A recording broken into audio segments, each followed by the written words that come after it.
প্রিয় বন্ধুরা, কেমন আছো সবাই? আজকে আবারও নতুন ভিডিও নিয়ে এলাম তোমাদের মাঝে।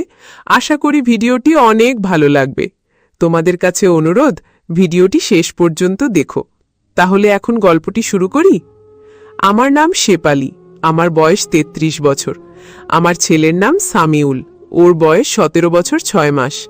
আমি আর আমার ছেলে থাকি এই ছোট ফ্ল্যাটে। সামিউলের বয়স সবে ১৭ পেরিয়েছে। বাবার মুখ সে খুব একটা মনে রাখতে পারে না। স্বামী আমাকে ছেড়ে চলে গেছে বহু বছর আগে। এরপর থেকে এই ছেলেটাই আমার পৃথিবী হয়ে উঠেছে। সকাল থেকে রাত সব কিছু ওকে ঘিরেই। সামিউলের জন্মের পর আমি আর কখনো নিজের দিকে তাকাইনি। ওর পড়াশুনো, ওর খাবার, ওর স্বপ্ন সব কিছুতে নিজেকে হারিয়ে দিয়েছিলাম। কিন্তু আজকাল ওর মাঝে এমন কিছু বদল দেখতে পাই যা শুধু বয়স নয়, চোখের দৃষ্টিতে এক ধরনের খোঁজ, এক ধরনের অপরিচিত ছায়া। একসাথে থাকলে মা ছেলের মধ্যে যে স্নেহভরা ঘনিষ্ঠতা থাকে, সেটা যদি ধীরে ধীরে ভারী হয়ে ওঠে, তাহলে বুকের ভেতর একটা ভয় জমে ওঠে। সেদিন সকালে ঘুম ভাঙতেই দেখি সামিউল আমার পাশের ঘরে দাঁড়িয়ে, চুপচাপ। আমি জিজ্ঞেস করলাম কিছু হয়েছে কিনা। সে মাথা নাড়ল, কিন্তু সরে গেল না। ও আগের মতো কথা বলে না, চোখে তাকায় না ঠিকভাবে। অথচ আমি টের পাই আমার উপস্থিতি ওর মধ্যে কি যেন জাগিয়ে তোলে। আমি ওকে জড়িয়ে ধরলে আগের মতো আর থাকে না, একটু পরে ছুটে যায়।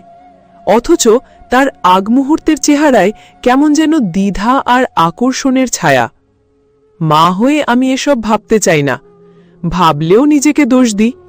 কিন্তু মন আর শরীরের মাঝে তৈরি হওয়া অস্পষ্ট অনুভবকে উপেক্ষা করাও কঠিন। সামিউলের বয়স এমন, যেখানে শরীর বেড়ে ওঠে, কিন্তু মনের ভেতর যা জন্ম নেয় তা সবসময় সহজভাবে ব্যাখ্যা করা যায় না। কখনো রাত গভীরে আমার ঘুম ভাঙে, দেখি ছেলেটা দরজার পাশে দাঁড়িয়ে, কোনো কথা নেই, কোনো কারণও না, শুধু দাঁড়িয়ে থাকে। আমি চোখ বন্ধ করে ভাবি এসব স্বাভাবিক, বয়সের প্রভাব। কিন্তু পরের দিন সকালে ওর আচরণ আমাকে আবার সেই অনিশ্চয়তায় ঠেলে দেয়। আমি কোনো অভিযোগ করতে পারি না, কাউকে বলতে পারি না, শুধু নিজের সঙ্গে একটা কঠিন বোঝাপড়া চালিয়ে যাই, যেন কিছু অনুভব না করি। এই ঘরে আমরা দুজন, কোনো তৃতীয় কেউ নেই, কোনো বিকল্প মনোযোগ নেই। তাই সব আবেগ যেন ধীরে ধীরে কুয়াশার মতো ঘন হয়ে আসে। আমি জানি আমি ওর মা, সেটাই আমার শেষ সত্য। কিন্তু সেই সত্যের গায়ে যদি অন্য কোনো রং এসে পারে, আমি কি নিজেকে পুরোপুরি নির্দোষ ভাবতে পারি? সেদিন বিকেলে বারান্দায় বসে চুপচাপ চা খাচ্ছিলাম।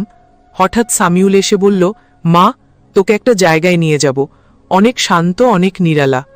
এই কথাটুকুই শুধু বলল, আর চোখে মুখে একরকম অদ্ভুত উত্তেজনা ছিল।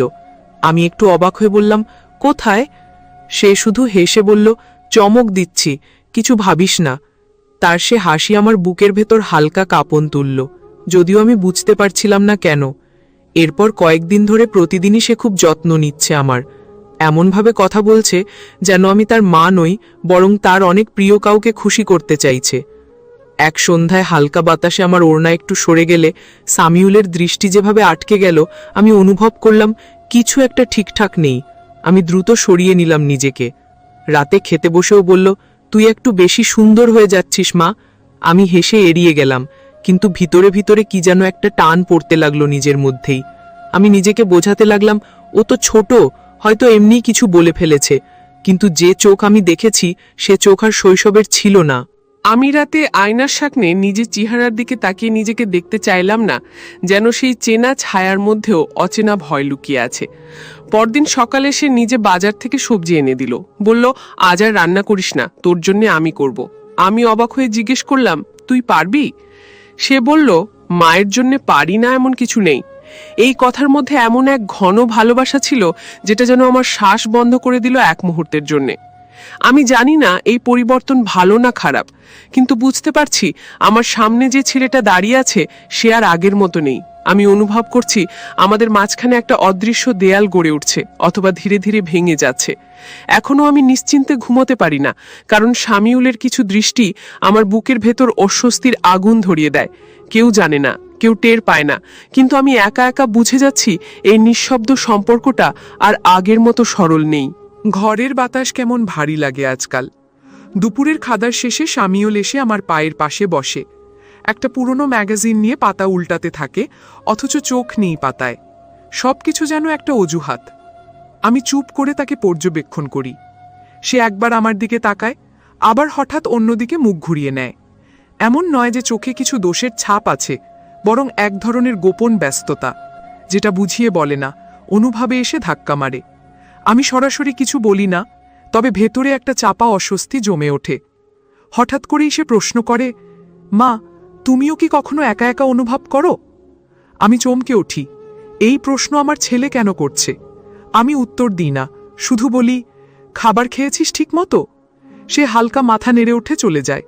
কিন্তু আমি বুঝি ও কিছু একটা বোঝাতে চাইছে, হয়তো নিজেও জানে না ঠিক কিভাবে এই কথাগুলো বলবে। সন্ধ্যায় বৃষ্টি নামে। টিনের চালের উপর জল পড়ার টুপটাপ শব্দে মনের ভেতরটা যেন কেঁপে ওঠে। ছাদে উঠি কাপড় গুটাতে। সামিউলও আমার পেছনে আসে, বলে, মা, আমি ধরছি, তুমি নামো। তার কণ্ঠে কোনো ভুল ছিল না, কিন্তু আমার পিঠে হালকা একটা কাঁপুনি খেলে যায়। ছাদটা ফাঁকা, কেউ নেই। বাতাসে তার নিঃশ্বাসের গরম টানটা টের পাই। হঠাৎ আমার চুল সরিয়ে দেয় কাঁধ থেকে, বলে, চুল ভিজে যাবে। আমি তার মুখের দিকে না তাকিয়ে নামার সিঁড়ি ধরলাম। নিচে নেমে দেখি হৃৎপিণ্ডটা অস্বাভাবিকভাবে ধুকপুক করছে, যেন কোনো অচেনা অনুপ্রবেশ ঘটেছে আমার দৈনন্দিন বাস্তবতায়। আমি জানি মা হিসেবে এভাবে ভাবা ঠিক না, কিন্তু আমি তো শুধু মা নই, আমি মানুষ। আমার নিজের শরীর আছে, আমার চারপাশে অনুভব আছে। সামিউল কিছু বলে না, কিন্তু তার পাশে দাঁড়ালে আজকাল খুব স্বাভাবিক থাকতে পারি না। সেদিন রাতে তার রুমের দরজাটা খোলা দেখি। সে বিছানায় বসে ফোনে কিছু দেখছে।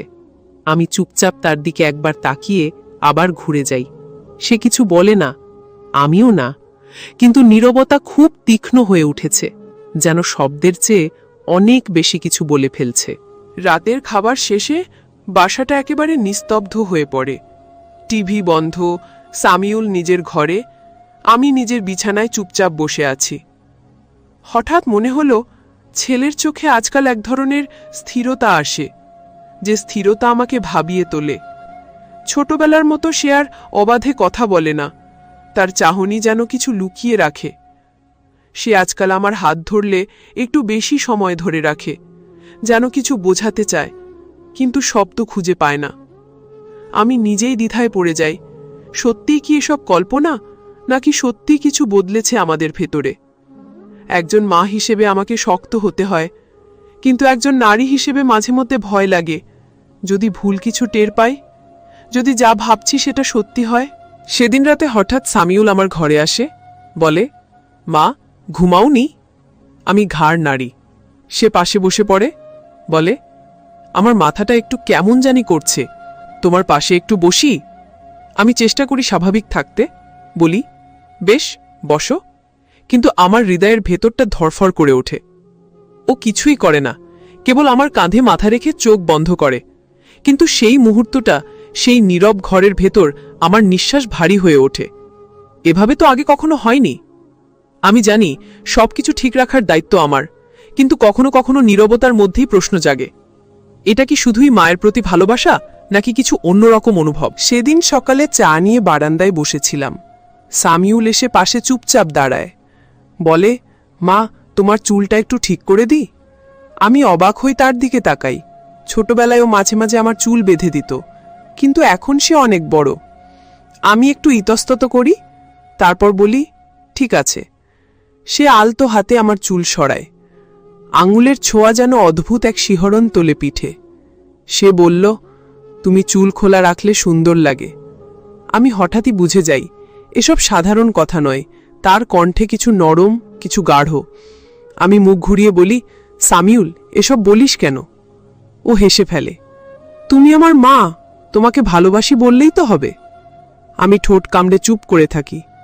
আজকালও যখন আমার পাশে দাঁড়ায়, শরীর ঘেঁষে থাকে, আমি বুঝি শুধু সন্তানের টান নয়, কিছু বদলেছে ওর ভেতরে।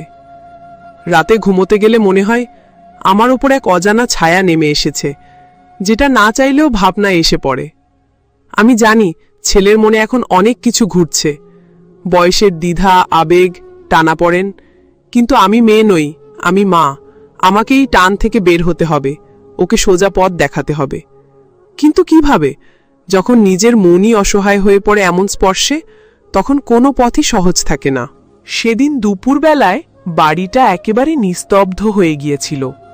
আমি বারান্দায় বসে পুরনো চায়ের কাপটা হাতে নিয়ে সামনের দৃষ্টিহীন আকাশের দিকে তাকিয়েছিলাম।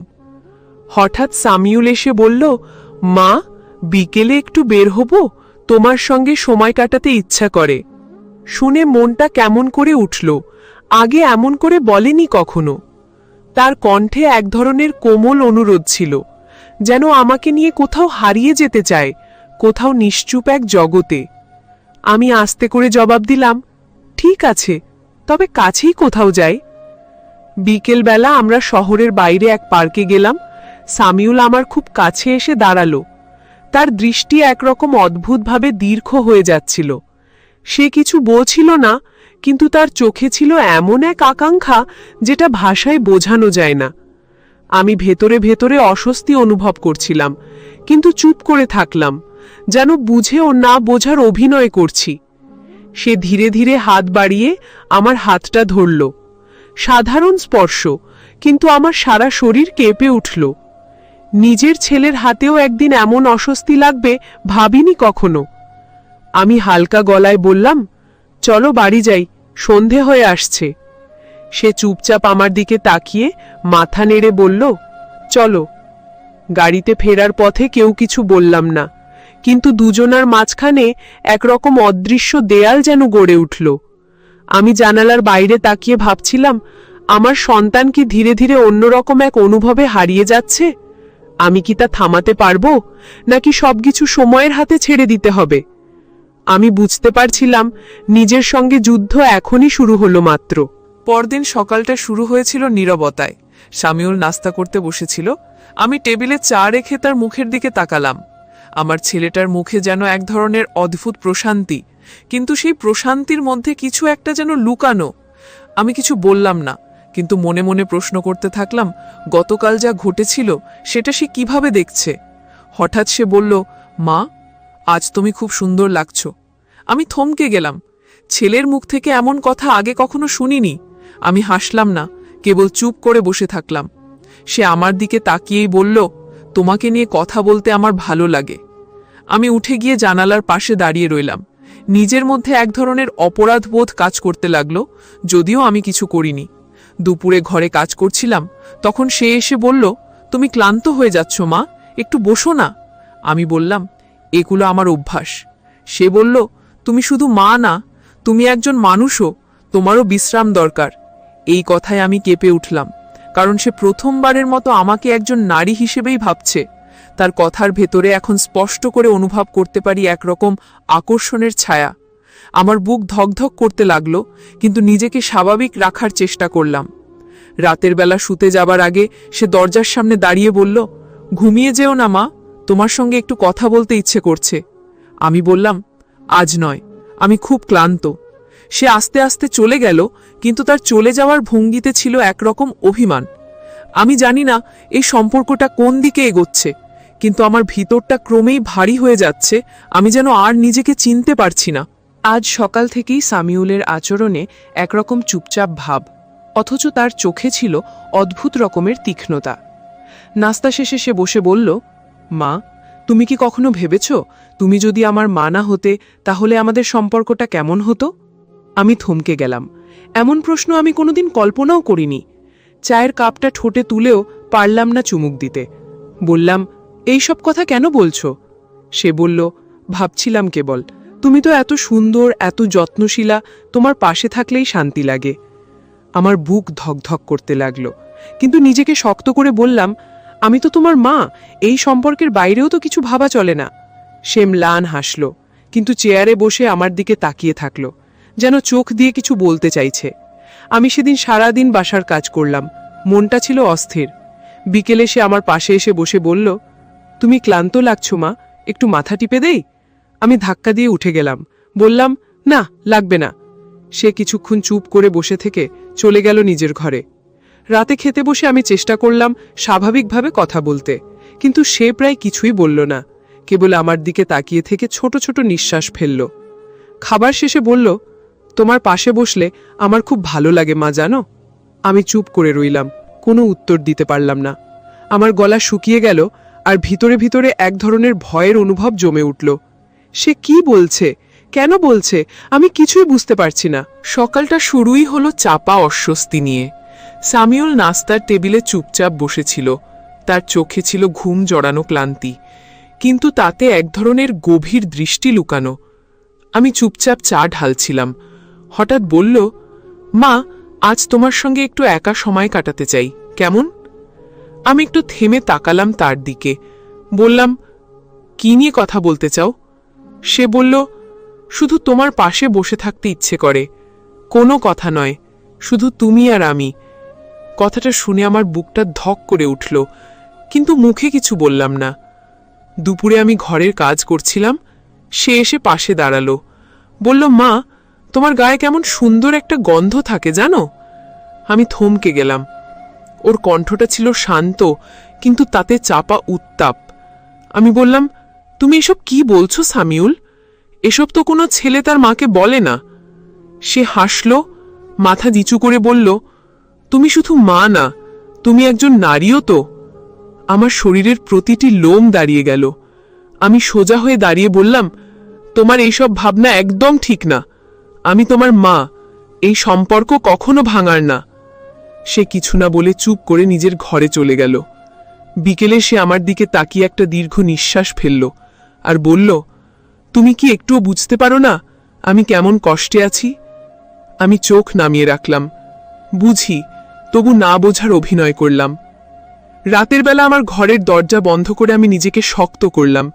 এই ছেলেকে আমাকে আবার স্বাভাবিক পথে ফেরাতে হবে, যেভাবে একটা মা পারে। সামিউল সারাদিন আমার সঙ্গে খুব একটা কথা বলেনি, কিন্তু তার চোখে ছিল এমন এক কৌতূহল যা আমি এড়াতে পারিনি। বিকেলে জানালার পাশে বসেছিলাম, হঠাৎ এসে পাশে দাঁড়ালো, বলল, মা, তুমি কি কখনো একা অনুভব করো না? আমি ধীরে বললাম, মানুষ মাত্রই একা, কিন্তু সেই শূন্যতা পূরণ করতে হয় কাজ দিয়ে, দায়িত্ব দিয়ে, ভুল পথ দিয়ে না। সে চুপচাপ আমার মুখের দিকে তাকিয়েছিল কিছুক্ষণ, তারপর বলল, আমি জানি তোমার ভিতরে অনেক কিছু লুকিয়ে আছে, তুমি শুধু একজন মা না।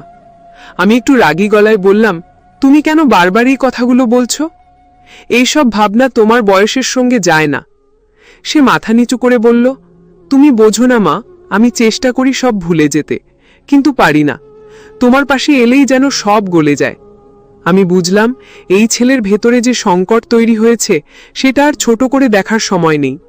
আমি হাত ধরে বললাম, সামিউল, তুমি আমার জন্য অনেক দামি, কিন্তু আমাদের সম্পর্কের একটা সীমা আছে। তুমি সেই সীমা ভাঙতে চাও, কিন্তু সেটা কখনো সুখ আনবে না, বরং তুমিই নিজেকে হারিয়ে ফেলবে। সে চোখ নামিয়ে বলল, তাহলে আমি কি করব মা? আমি বললাম, তুমি কিছুদিন বাইরে বন্ধুদের সঙ্গে থাকো, একটু দূরে গিয়ে নিজেকে গুছিয়ে আনো। আমি তোমার জন্য অপেক্ষা করব, যদি তুমি ফিরে এসে আবার আমার সেই আদরের ছেলে হয়ে ওঠো। তার চোখ ভিজে উঠল, মুখে কিছু বলল না, কিন্তু আমি জানলাম সে বোঝে ভেতরে ভাঙছে, তবুও আমি তাকে সময় দেব। সামিউল সত্যিই কিছুদিনের জন্য তার মামার বাসায় চলে গিয়েছিল। আমি একা থাকলাম বাড়িতে। নিঃশব্দ রাতগুলো যেন আমায় নিজের সঙ্গে কথা বলতে শেখালো। আমি ভাবলাম, আমার বয়স 30 পেরোলেও দায়িত্ব আর ভালোবাসার ভার আজও ফুরোয়নি। একদিন বিকেলে দরজার ঘণ্টা বাজল। দরজা খুলে দেখি সামিউল দাঁড়িয়ে আছে, মুখটা শুকনো, কিন্তু চোখে যেন এক ধরনের প্রশান্তি। আমি কিছু না বলেই তাকে জড়িয়ে ধরলাম। সে বলল, মা, আমি বুঝেছি, তুমি শুধু আমার মা না, তুমি আমার ভালোবাসার উৎস, কিন্তু সেটা যেন কখনো আমার দুর্বলতা না হয়। আমি মাথায় হাত রেখে বললাম, তুমি এখন পুরুষ হয়ে উঠছ, সেই পুরুষ হও যাকে দেখে একদিন আমি গর্ব করব। সে আমার পায়ের কাছে বসে বলল, আমি তোমাকে কখনো আর এমনভাবে দেখব না মা, আমি নিজেকে বদলাতে পেরেছি। আমি অনুভব করলাম, মায়া, ভালোবাসা, বন্ধন সবই টিকে থাকে যদি সেখানে থাকে স্বীকৃতি আর আত্মসংযম।